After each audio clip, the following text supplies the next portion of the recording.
Baik, mari kita lanjutkan kembali. Jadi pada saat, mendesain obat, langkah yang penting kita lakukan adalah mengoptimalkan akses obat tersebut, kepada target, protein atau reseptor di dalam tubuh. Strategi yang dilakukan adalah pertama dengan meningkatkan absorpsi atau meningkatkan daya serap obat. Obat biasanya, memiliki sifat hidrofilik ataupun, lipofilik di dalam tubuh. Jadi yang diatur adalah polaritasnya. Di mana, jika obat tersebut sangat polar, maka otomatis akan sangat kuat untuk terionisasi dalam tubuh, sehingga akan mudah menembus membran sel dan akhirnya obat tersebut jika diberikan dalam bentuk injeksi kekurangannya akan mudah sekali diekskresikan dari tubuh. Jadi tentu saja obat tersebut tidak bisa memberikan durasi atau lama kerja di dalam tubuh seperti yang kita harapkan. Padahal obat yang baik adalah obat yang tentu memiliki durasi waktu tertentu bekerja di dalam tubuh. Olehnya, untuk mengatur polaritas atau daya serap obat, ada banyak hal atau ada banyak strategi yang bisa kita lakukan. Strategi pertama adalah dengan memvariasikan gugus alkil atau gugus asil.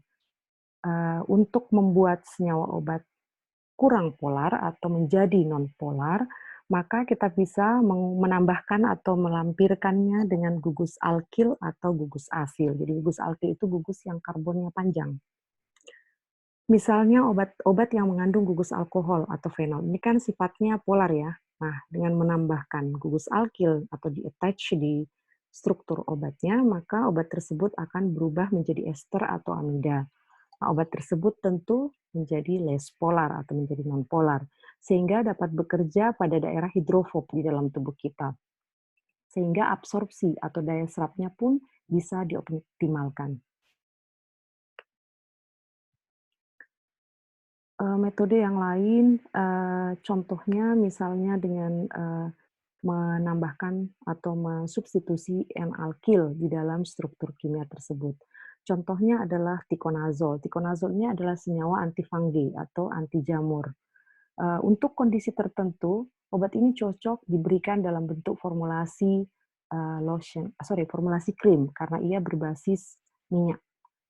Karena memang senyawa tikonazol ini sifatnya, sulit larut dalam air atau dia bersifat nonpolar. Nah, untuk kondisi tertentu pasien kadang menginginkan, sediaan atau formulasi yang lebih sifatnya berbasis air atau lotion. Sehingga kita perlu mengubah, struktur dari tikonazol ini menjadi flukonazol, di mana dengan melakukan modifikasi pada daerah, di atas ini, misalnya dengan menggantikan gugus ini dengan gugus, yang mengandung nitrogen, di mana N-alkil atau penambahan N-alkil ini akan menyebabkan, senyawa tikonazol jauh lebih larut dalam air. Dan juga kita menggantikan atau mensubstitusi gugus klor. Jadi kalau di urutan, gugus halogen yang lebih reaktif itu sebenarnya fluor. Nah, klor sendiri kurang reaktif dibandingkan, eee, fluor. Nah, kalau mau membuat senyawa ini lebih polar, kita tentu menggantikan klor yang sifatnya, kurang reaktif dengan, fluor. Sehingga senyawa fluconazole ini pada akhirnya akan nyaman digunakan sebagai sediaan lotion pada pasien-pasien tertentu. Strategi yang lain adalah, misalnya, dengan memvariasikan gugus N-alkil. Jadi, obat yang baik itu harus memiliki pKa berkisar antara 6 sampai 9, karena kalau kurang dari 6, maka obat itu akan mengiritasi. Sementara lebih dari 9, itu akan tetap menimbulkan rasa yang kurang nyaman karena bersifat basa. Sehingga pKa yang kita inginkan ya yang berkisar antara 6 dan 9, sampai 9. Contohnya misalnya senyawa benzamidin yang merupakan antithrombotic agent. Jadi benzamidin ini sifatnya sangat basa, sehingga, kurang efektif pada saat, diserap di dalam tubuh, karena tidak memenuhi standar kriteria pKa yang diinginkan oleh tubuh. Olehnya, gugus amidin ini kita gantikan atau kita substitusi, dengan N-alkil lainnya, yang tentu saja yang sifatnya siklik. Nah, ini kemudian mengubah polaritas dari benzamidin ini, dan kita menyebutnya sebagai senyawa PRO 3112. Sehingga, senyawa yang, telah dimodifikasi ini justru jauh lebih baik absorpsinya di dalam tubuh. Strategi yang lain adalah dengan, melakukan substituen atau, penggantian maupun penambahan, variasi gugus aromatis. Ini juga untuk mengatur pKa dari, obat tersebut. Metode atau cara yang lain misalnya dengan bioisoster pada gugus-gugus polar. Misalnya untuk senyawa-senyawa yang mengandung gugus asam karboksilat, di mana, adanya kandungan asam menyebabkan obat tersebut jika bekerja pada reseptor COX-1 misalnya atau COX-2, anggaplah misalnya obat-obat antiinflamasi seperti ibuprofen, itu akan mengiritasi lambung atau akan lama-kelamaan menyebabkan ulcer pada lambung atau luka pada lambung.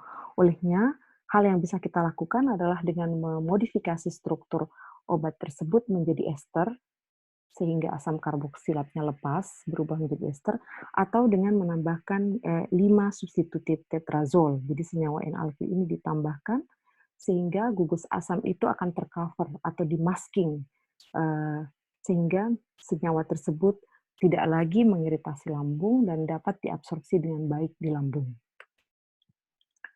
Adapun strategi yang lain, yaitu dengan meningkatkan metabolisme.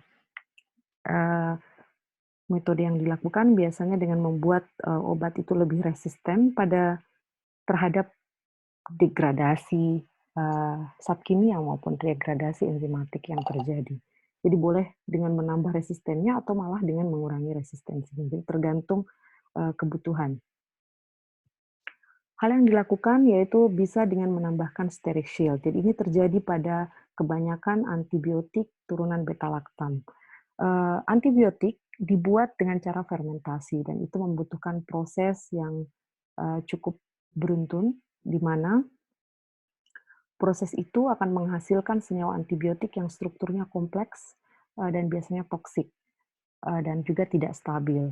Antibiotik jika diserap oleh tubuh, terutama yang beta-laktam ya, itu akan mudah dioksidasi dalam tubuh, mudah mengalami serangan nukleofilik di dalam tubuh. Olehnya biasanya kita menambahkan steric shield, jadi strukturnya seperti ini, CONHME ini, untuk melindungi, senyawa antibiotik dari serangan nukleofilik di dalam tubuh, atau sifat susceptible, degradasi yang cepat di dalam tubuh. Karena jika terjadi degradasi, maka potensi antibiotik itu akan turun. Jadi percuma kita mengkonsumsi antibiotik jika terjadi degradasi. Dan steric shield ini membantu, mempertahankan atau memperlama, antibiotik di dalam proses metabolismenya di dalam tubuh. Cara yang lain yaitu dengan melakukan modifikasi stereoelektronik. Misalnya, kita lakukan modifikasi struktur pada senyawa prokain. Kita ketahui prokain ini adalah, obat, anestesi yang, memiliki durasi kerja yang sangat singkat di dalam tubuh.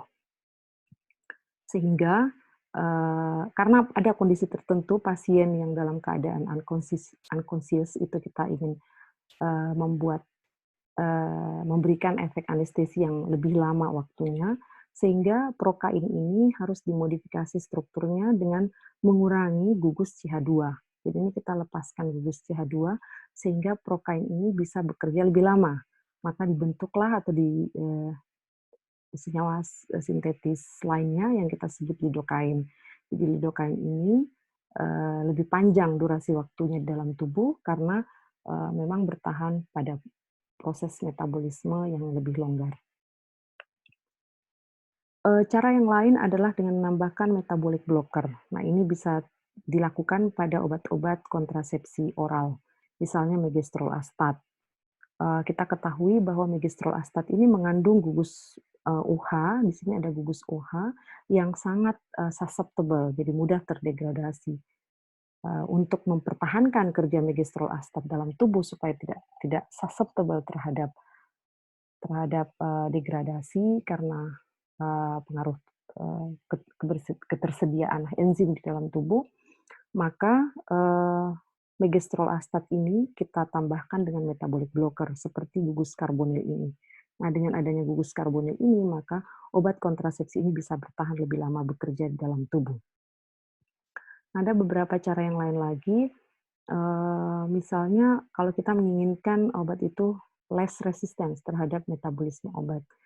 Yang biasanya dilakukan, pada saat proses mendesain obat itu adalah, misalnya contohnya misalnya Atrakurium. Jadi Atrakurium ini adalah obat, blocking agent neuromuskular, di mana dia stabil pada pH asam,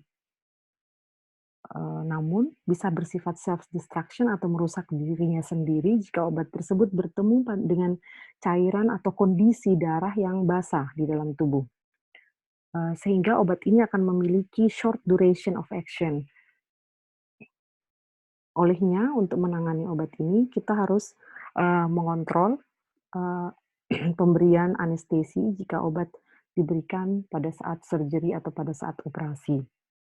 Jadi, ini tidak kita lakukan, proses modifikasi struktur, tapi kita lakukan dengan mengatur, pemberian obat lain, dengan jangka waktu dan, kondisi tertentu. Sehingga sifat-sifat, buruk yang terjadi pada obat tersebut bisa dihindari. Jadi sifat self destruction yang bisa kita hindari. Jadi disimpulkan bahwa ada banyak cara yang bisa kita lakukan untuk meningkatkan absorpsi obat, di antaranya dengan mengatur pKa melalui penambahan atau, pengurangan, gugus alkil atau gugus N-alkil dan gugus asil. Atau, sedangkan untuk meningkatkan optimalisasi dari metabolisme obat, itu bisa kita dengan, menambahkan steric shield, kemudian mengatur modifikasi stereoelektroniknya. Atau dengan cara lain misalnya, ditambahkan metabolisme blocker pada posisi tertentu. Ini khusus untuk obat-obat, kontrasepsi. Demikian, materi hari ini. Terima kasih atas perhatiannya.